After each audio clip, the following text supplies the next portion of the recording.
Welcome to the Serial Killer Podcast, the podcast dedicated to serial killers, episode 120. And I am your Norwegian host.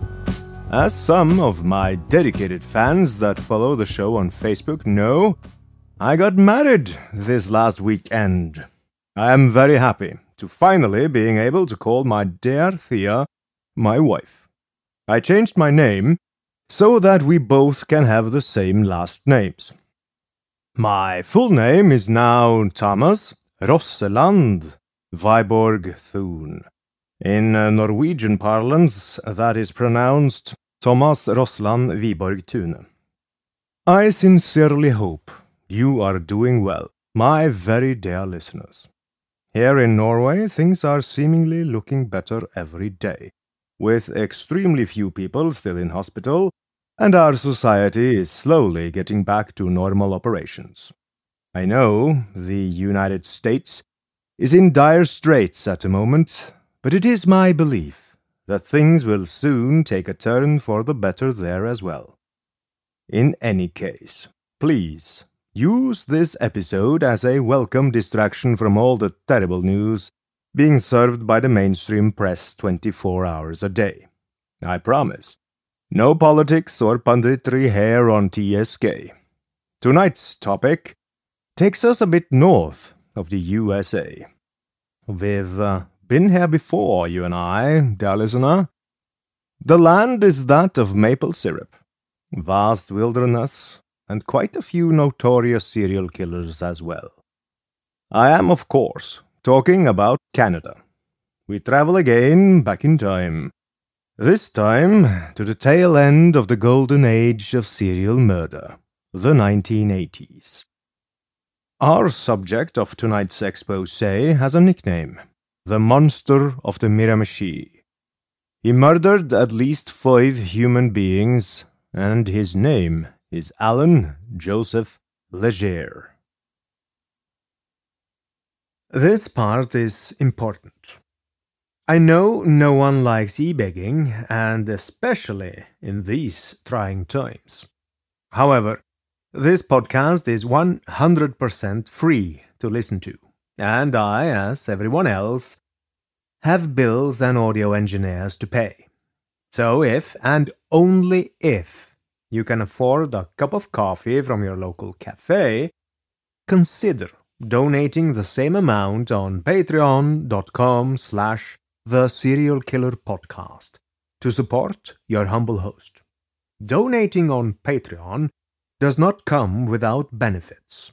If you join the TSK $10 Plus Club, you get access to 100% exclusive bonus episodes where I go into detail in other dark areas of human behavior. The newest episode there features the most gruesome murder of all time, in your humble host's humble opinion. More bonus content is coming very soon, I promise. So, don't miss out. Head on over to patreon.com/The Serial Killer Podcast and join now.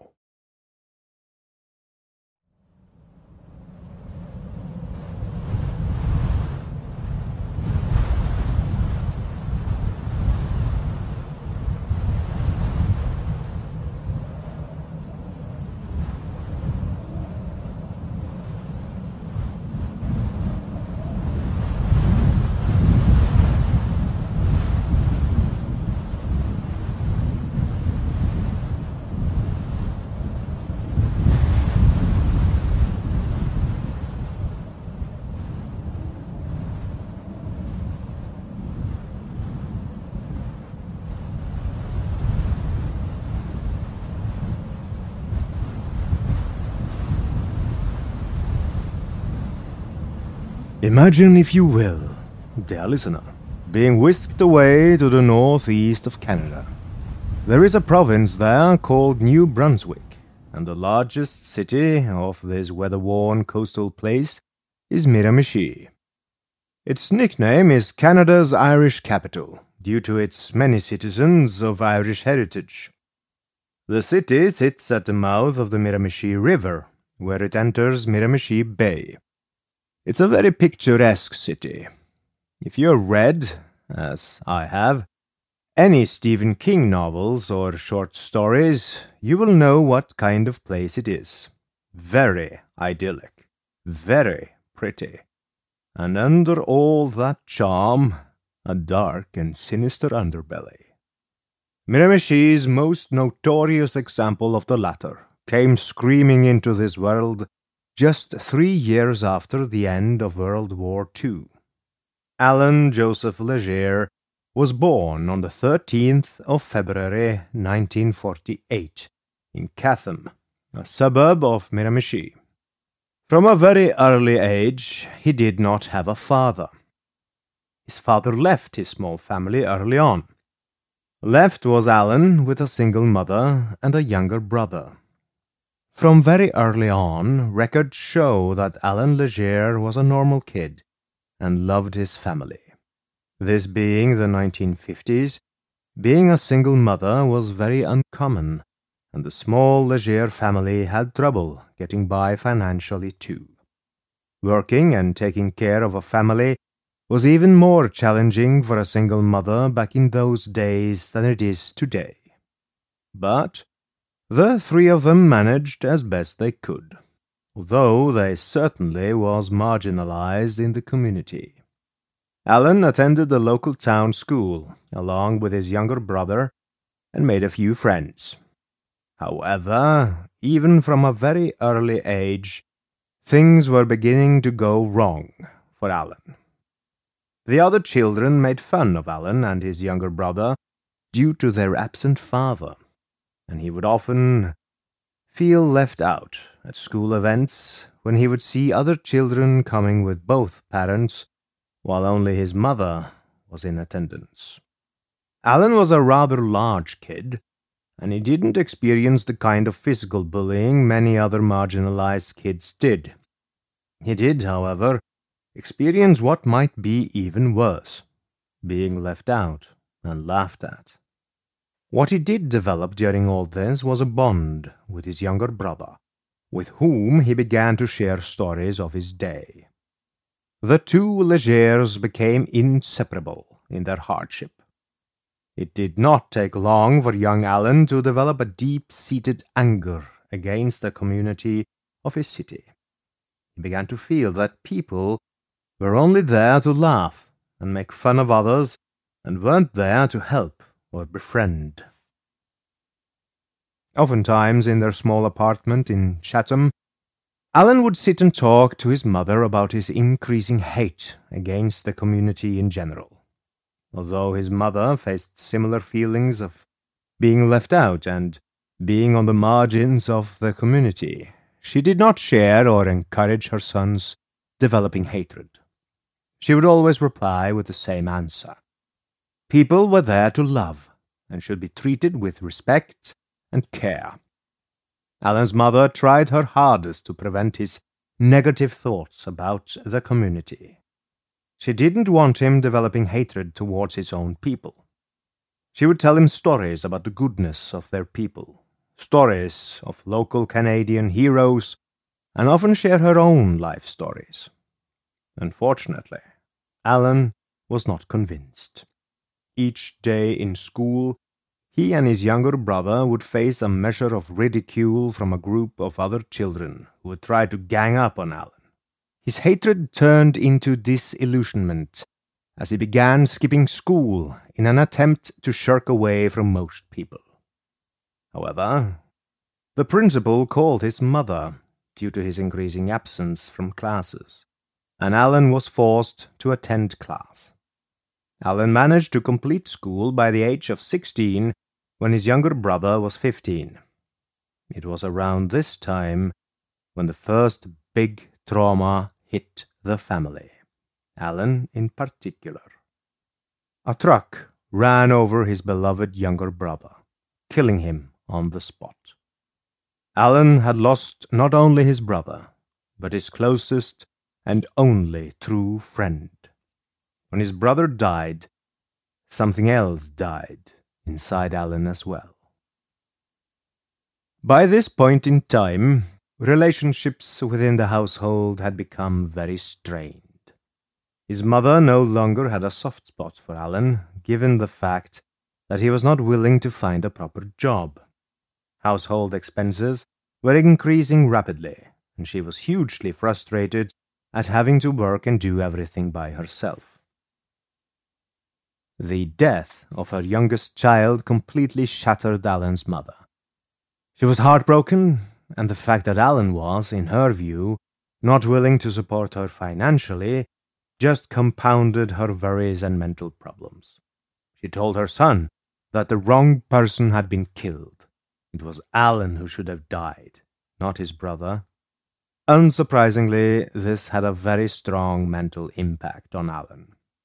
At this point, Allan had nobody to turn to.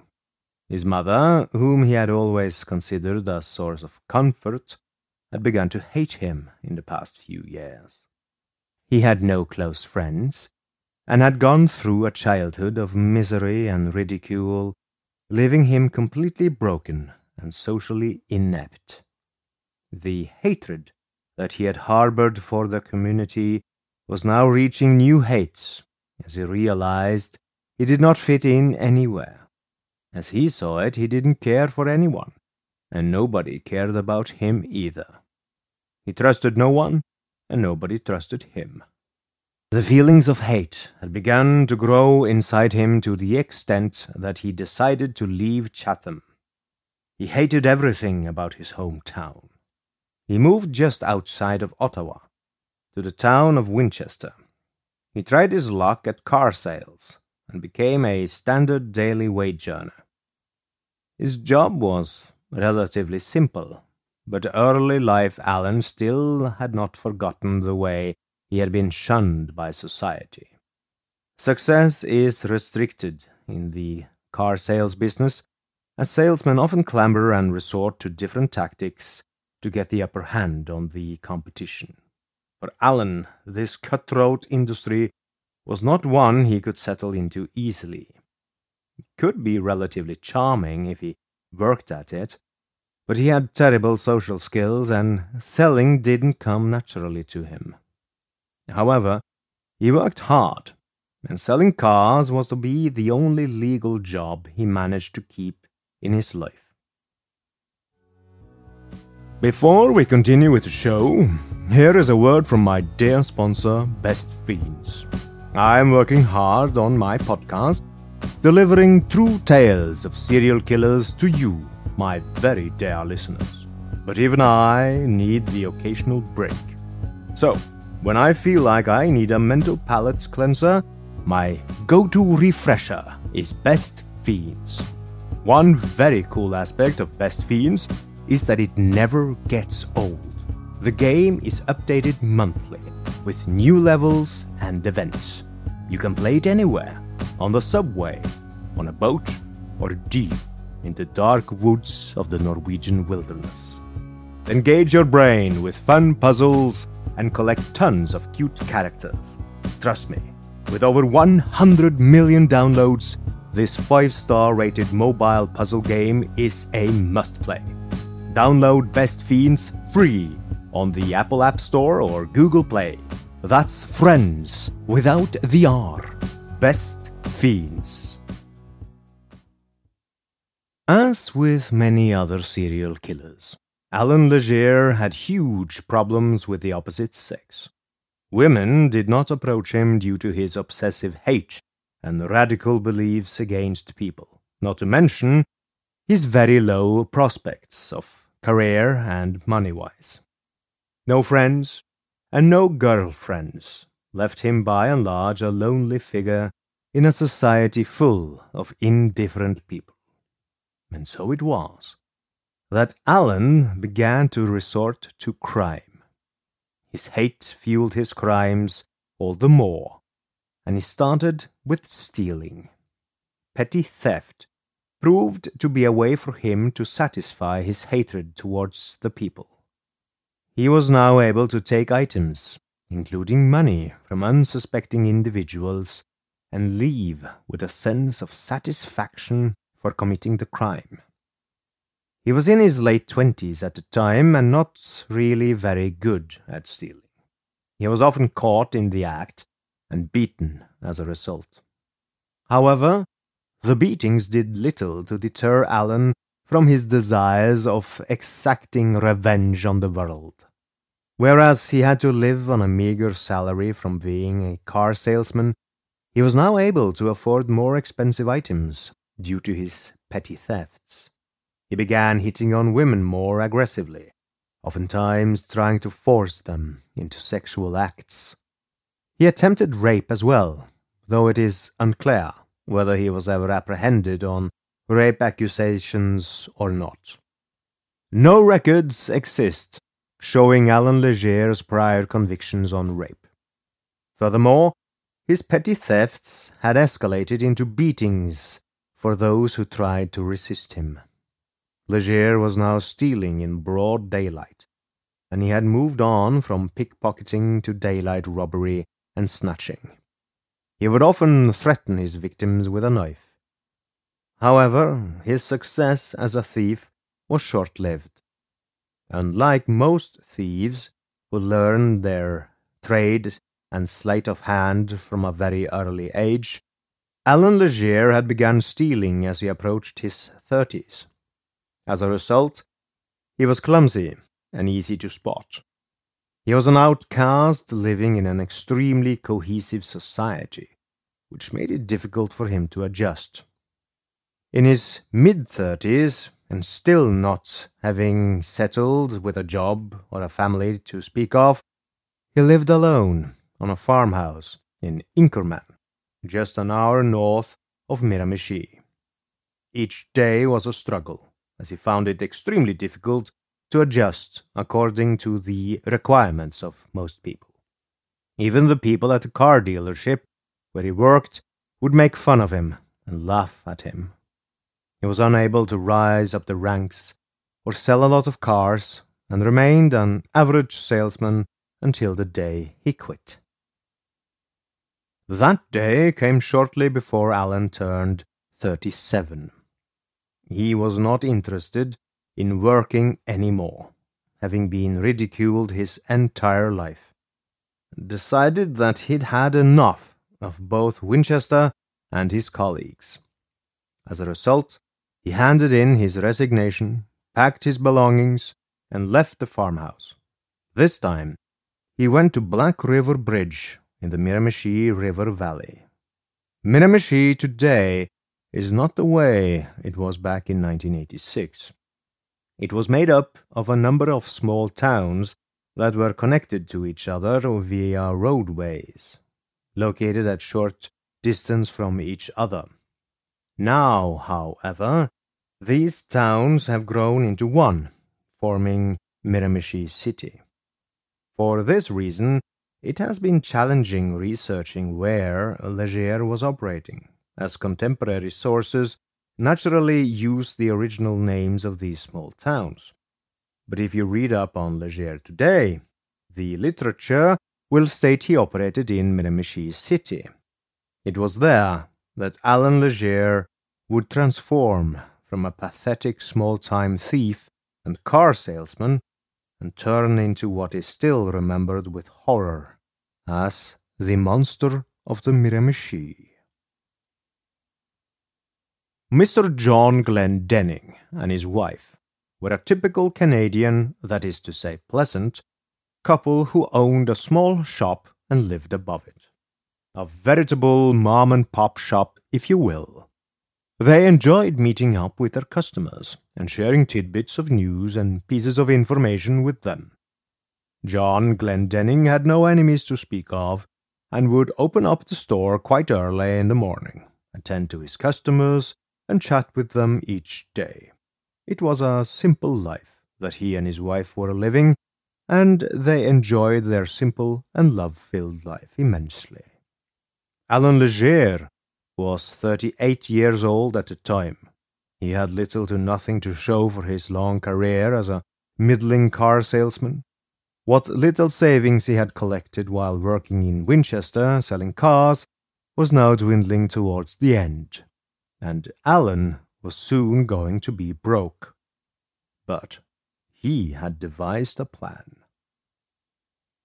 Allan Legere had been frequenting Mr. Glendening's shop for several days and had become quite familiar with the man.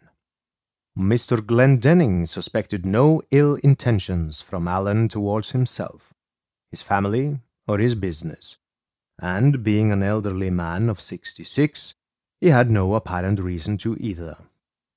For Allan Legere, however, he had found a target. He had seen the safe that Mr. Glendenning kept in his shop, and had become quite inquisitive. Through small talk, he had managed to find out that Mr. Glendenning kept all of his savings that he made from the shop in that safe. For Legere, this seemed like an easy enough job. All he would have to do is to break into the shop and steal the safe. He could pry it open in his own surroundings later. The job seemed standard fare, though it is worthwhile to note that Legere had not committed a crime of this magnitude before. He was used to petty thefts, not premeditated grand robberies. Despite his inexperience, Legere understood he could not do it alone. He needed the help of some accomplices, who would help him break into the shop, and most importantly, assist in carrying the heavy steel safe back to their own place. But Legere could not exactly post bulletins in the local paper asking for hired help robbing a place. So he began hanging around with people who were much younger. He found the accomplices he was looking for in the shape of Todd Matchett, 18 years old, and Scott Curtis, 19 years old. When Legere met the pair, Matchett and Curtis already had a track record of 6 years of petty thefts between them, and Legere thought they were ideal for the job he had planned. It should be known that Legere himself had a lengthy criminal history by that time, and he was not interested in making friends. He wanted a simple deal in which all three would benefit from the money. Legere was not a very intelligent man, but he had street smarts, and was to a degree clever. He had chosen young accomplices to work with, for he knew that most of the kids could easily be controlled. Also, he had developed an imposing aura by that time, taking pride in his well-developed, muscled body and reputation as a bad man you didn't want to mess with. Coupled by the lengthy record of criminal history that Legere had accumulated in his time, the two teenagers were more than impressed, and almost felt that he could help them become better criminals. Along with the two, Legere devised a plan to rob Mr. Glendenning's shop and steal the safe. They would break in during the night, cut the power, detach the safe, and move out with it. There was no plan to hurt anyone. At least the two youngsters didn't plan on it. Legere, however, knew that it was very much a possibility they might be caught by Mr. Glendenning, and that is exactly why he had chosen the elderly man as a target. And so it was that on the warm summer night of the 21st of June, 1986, Allan Legere, along with his accomplices Todd Matchett and Scott Curtis, entered the Glendenning shop. They headed straight for the fuse box and cut the power. Up until then, Legere's plan had worked flawlessly. They had entered the shop after breaking the lock and had cut the fuse box successfully. However, Mr. Glendenning was woken up by the commotion downstairs, and when all the lights went out, he knew there was trouble. The trio was shocked when they discovered the safe wasn't where Legere thought it should be. Mr. Glendenning had moved it upstairs, probably to avoid it getting stolen by people exactly like Allan Legere. Now, what happened next is not at all like you would see in the movies. Mr. Glendenning's wife did not urge her husband to go downstairs to see what the noise was. He was not a stupid man, and understood perfectly that moving towards sounds of obvious burglary could easily spell his doom. The criminal trio, however, wasn't happy with the prospect of leaving empty-handed, so they, at the behest of Legere, started to move upstairs. They wanted the safe, and they knew the elderly couple upstairs knew where it was. When they got upstairs, they entered the bedroom of Mr. and Mrs. Glendenning and started torturing the couple for information about the safe. When the beaten and bloodied Mr. Glendenning became unresponsive, they left him on the floor in a pool of blood and proceeded towards his wife. Mrs. Glendenning was beaten in a similar manner to her husband, though not as severely. However, she was dragged down, and the elderly woman was then raped by all three individuals. After the assault, Legere said to his accomplices that they couldn't leave with the safe now, that they had created such a scene, and so they decided to flee the residence empty-handed anyway. When Mrs. Glendenning regained consciousness, she realized that she was downstairs and that she was naked. Covering herself, she crawled upstairs and dialed 911. She was scared out of her mind and wouldn't leave the phone until the police forces arrived on the scene, which they did shortly after. Neither Legere nor his accomplices had banked on the police getting involved. They had left her to die. But luckily, she had survived her ordeal. She had seen the faces of the three men and was actively helping with the investigation. All three of the criminals were inexperienced when it came to burglary and robbery and had left a lot of clues nearby, including pieces of torn clothing from the scuffle that had ensued. It took less than a month for the police to track down Legere and his accomplices. The police had more than enough evidence available to capture the three. The brutal nature of the death of Mr. Glendenning sent shockwaves in the small community of Black River Bridge. Allan Legere was convicted of second-degree murder and was handed a sentence of life in prison with the eligibility for parole after 18 years. Both Curtis and Matchett were quick to claim that Legere was a ringleader in the crime, a claim that Legere did not refute. The 18-year sentence further compounded the anger and hate Allan had built up inside of him. He considered the death of Glendenning as an accomplishment of sorts, and seemed proud of it too. Almost immediately after the trial, Legere decided he would appeal the murder conviction, and filed an appeal in court soon after. On the 8th of August 1987, the New Brunswick Court of Appeals came to the verdict that the appeal lodged by Mr. Allan Legere bore no viable grounds, and was chucked out of the court almost as soon as it was brought under review. However, Legere was not done. He filed another appeal, and this time to the Supreme Court of Canada, while he was serving his sentence.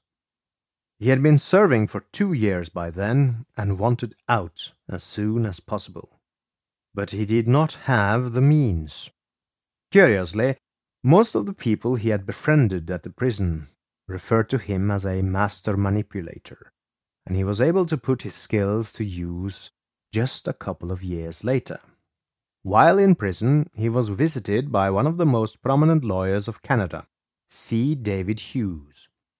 Legere showed him a side of his story that Hughes thought was viable enough to contest the murder conviction, and decided to pick up the case. On the 20th of February, 1987, a murder appeal was held before the Supreme Court of Canada, with David Hughes representing Legere. it too was unsuccessful. After his appeal was turned down, Legere knew he was out of options. There were no further legal means through which he could facilitate his release, and Legere refused to accept his sentence. He had already considered the possibility that the Supreme Court would reject his appeal, and had been secretly devising a plan to escape. And so ends part 1 of the tale of Allan Legere. I hope you enjoyed listening to me telling it to you. The next episode, number 121 in number, will feature how Legere managed to escape, and what truly earned him the nickname of the Monster of the Miramichi. So, as they say in the land of radio, stay tuned. This podcast would not be possible if it had not been for my dear patrons who pledge their hard-earned money every month. There are especially a few of those patrons I would like to thank in person. These patrons are my 19 most loyal to the Serial Killer podcast.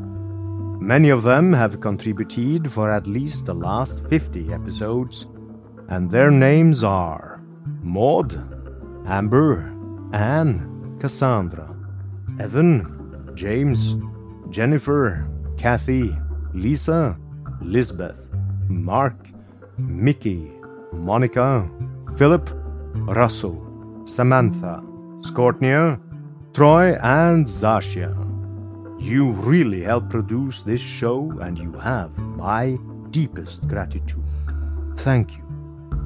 If you wish to join this exclusive club of TSK producers, go to theserialkillerpodcast.com/donate and pledge $15 or more to have your name read live on this show. Finally, I wish to thank you, dear listener, for listening.